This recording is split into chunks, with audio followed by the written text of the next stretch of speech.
So Sahil, I've been on the board with you for several years now, and we're discussing investments in various startups. What have your learnings been in all these investments? So I think as Delhivery, we've learned a few important lessons.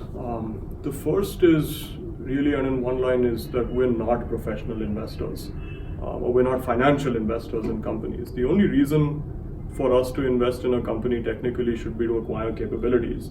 But given that we're trying to build a large-scale platform ourselves, at this point we've discovered that it makes more sense for us to invest in building those capabilities in-house and in really developing the teams ourselves as opposed to investing elsewhere. The second important lesson that we've learned is very often that it makes more sense for us to do things in-house than to invest in other startups, is because businesses go through their cycles. And it's difficult for us to really legislate for a change in heart of another business that's really not Delhivery. What happens is sort of the institutional framework of Delhivery is lost. And the institutional patience that we might have is something that we can no longer bring to the table at that point. And the third piece is really, it's just a question of usage of capital.